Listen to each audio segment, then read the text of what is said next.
Los que creyeron que a través del monopolio de los cables internacionales, los que creyeron que sembrando mentiras y calumnias por doquier iban a debilitar nuestra revolución, iban a desacreditar a nuestro pueblo para después lanzarse sobre él cuando lo encontrasen débil, se equivocaron. Yo no tengo que rendirle cuenta a ningún congresista de los Estados Unidos.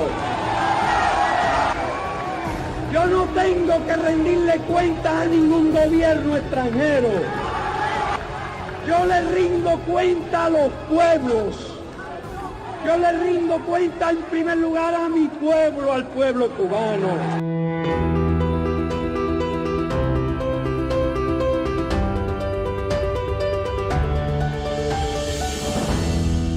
Cuando triunfa la revolución, la justicia revolucionaria conmovió al mundo. Las sentencias de los tribunales revolucionarios castigando justamente a los criminales de guerra de la dictadura de Batista fue también informada de un modo intencionado, tergiversado, falso. Pero al ser medios de difusión en un contexto en el cual eran los que tenían vamos a decir, el sello, la potestad, la condición que le da a los públicos y las sociedades para decir las cosas y por tanto las verdades, en mi modesta opinión eso iba a suceder con este hecho o con cualquier otro que sirviera de pretexto para atacar la revolución con una primera acción, la mediática.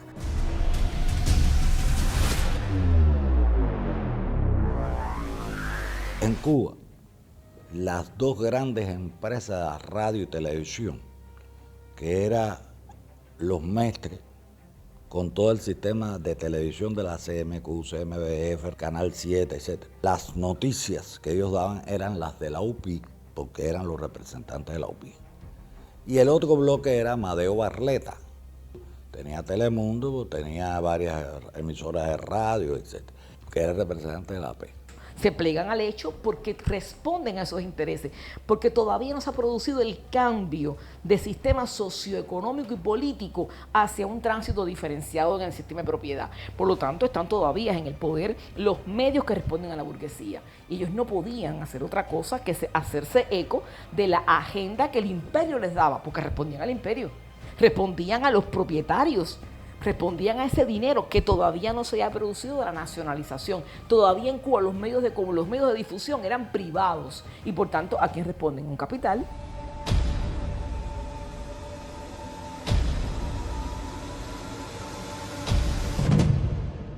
En esa época, el periódico El Diario de la Marina, que es uno de los periódicos que va a tener la gran confrontación con la revolución, es uno de los que internamente ya está haciendo una propaganda y se monta también sobre el problema de los fusilamientos. Ha sido parte histórica de un comportamiento que no es ni espontáneo, que no resulta para nada festinado, sino que es parte de una metodología de acción muy asociada a las intervenciones y las sanciones de corte económico-política, diplomáticas y luego la justificación para la intervención militar y por tanto trabajar la opinión pública.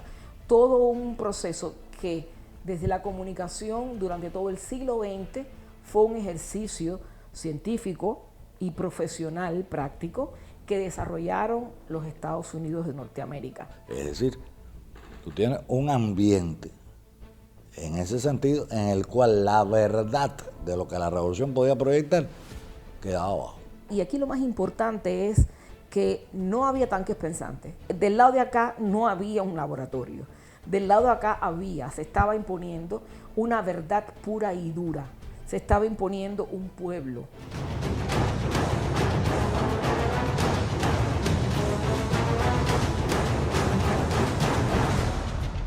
Fue entonces la urgencia, como se ha explicado, de una operación verdad, en medio de una distorsión de la noticia y de una campaña dirigida desde el corazón del imperio que había armado y había sostenido a esa tiranía sangrienta y la había conducido a esquilmar a robar y a saquear al pueblo cubano.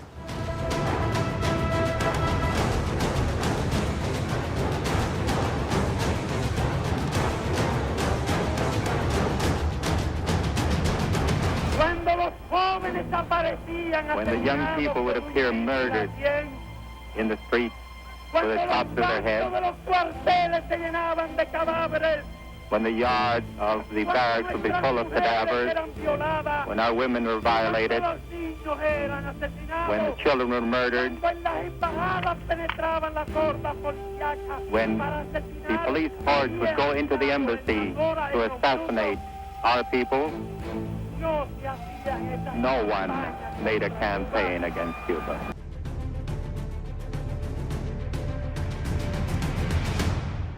Yo diría que Fidel Castro se caracterizó por la originalidad de todo lo que hacía. ¿Qué sucede? Que la respuesta que da Cuba, en este caso en la dirección, es una respuesta que no se esperaba. Porque en primer lugar, ¿qué esperar ante una campaña como esa en un pueblo que aparentemente no estaba organizado, aparentemente no tenía una base sólida esa revolución? La respuesta fue completamente desconcertante. Y él convoca entonces a toda la prensa del mundo a venir. Quiero decirte que esto también es una osadía tremenda, porque cuando tú convocas 400, 300, 200 periodistas, ahí viene de todo. Vengan los que son, vamos a decir, engarce de esa opinión entre el hecho y la realidad y el medio per se y su difusión, vengan a nosotros para que vean la realidad. Y nadie se las pueda contar. Al llegar y ver la realidad, esa podía desmontar. Esa realidad, el chocar con la realidad va a desmontar cualquier hecho. De hecho, usted lo puede después tergiversar, pero va a ser muy fuerte que usted lo tergiverse cuando además sus pares también son capaces de verlo y obviamente es tan fuerte el impacto que tienen que jugar a ponerse de acuerdo para consensuar agendas. Y eso es un proceso mucho más complejo. Ese es el origen de la Operación Verdad. Eso fue lo que se le llamó la Operación Verdad. Es decir, la verdad de Cuba frente a las calumnias, etcétera, que se están armando alrededor de los juicios que se están efectuando. Sirvió para que el mundo, a través de los periodistas que vinieron a participar en ella, conociera lo que realmente era la justicia revolucionaria y lo que era la lucha del gobierno revolucionario por establecer una nueva sociedad y estructurar un nuevo país en Cuba. De esa manera, la Operación Verdad se convirtió en un acontecimiento extraordinario y no fue el único. Era necesario demostrar a Somoza, a Trujillo y a todos los tiranos del entorno qué esperaba a sus sicarios y persecutores, qué esperaba a los asesinos y torturadores. Y se abrió entonces el proceso revolucionario que convirtió en noticia en todas partes del mundo una victoria que por vez primera venía acompañada de una justicia ejemplarizante.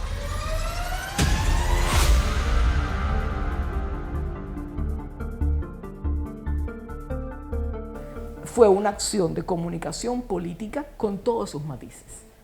Por supuesto, llevado a cabo por personas que me atrevo a decir que no dominaban una teoría de la comunicación, que los conducía ante todo un saber, porque no estamos frente a personas que no supieran qué querían y a dónde querían llegar, y sobre todo con un sentido de justicia muy fuerte. Entonces, lo más interesante de esta Operación Verdad es que fue una operación en la cual se le demostró al mundo entero que lo que se había hecho era un acto de justicia.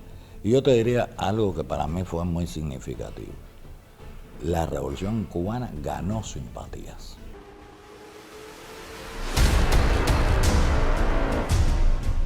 Y entonces sí era necesario que el lenguaje nuestro, la verdad nuestra, se pudiera transmitir con la limpieza y no la manipulación con que lo hacían otros. Y es ahí donde empieza a surgir esa idea que va a concretarse en ese mismo año en la creación de Prensa Latina.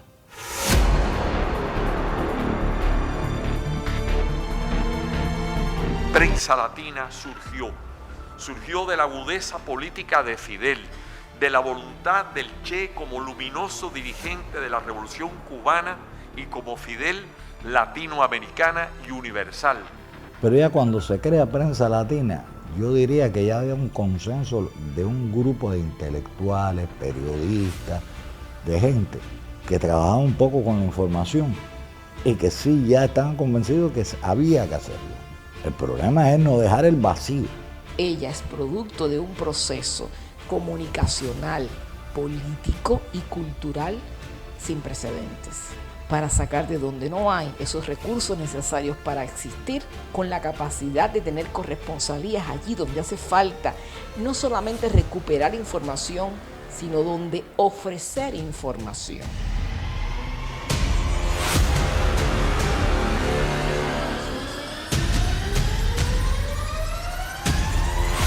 A partir de ese momento surgió un propósito, lograr que la noticia debía tener un marco, que ese concepto de responsabilidad y de conocimiento de la utilidad del editorial y la noticia estaba presente aún antes.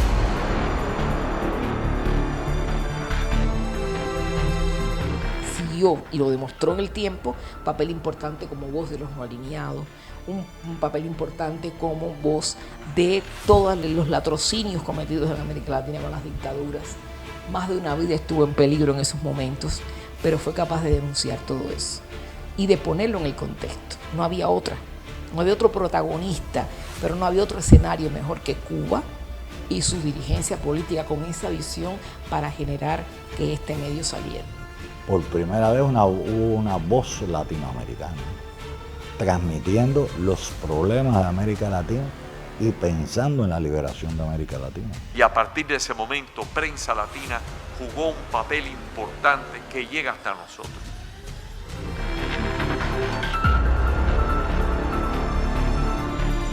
Precisamente por la hegemonía de los medios, por el control de la información, por la supuesta neutralidad de las agencias internacionales, más que nunca es necesario el testimonio verdadero y la capacidad de transmitir, la capacidad de dar a conocer.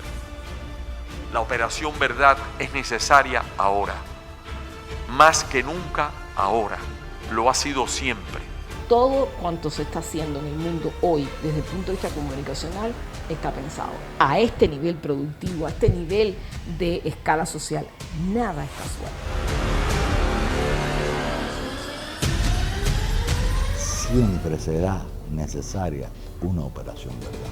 Nos casaron con la mentira, dijo Fidel en memorable discurso, y nos obligaron a vivir con ella. Por eso cuando oímos hablar de la verdad parece que se derrumba el mundo. Y yo diría, si no es 1000 veces preferible que se derrumbe el mundo antes que vivir en la mentira. Hoy quizás la operación Verdad es más importante que nunca.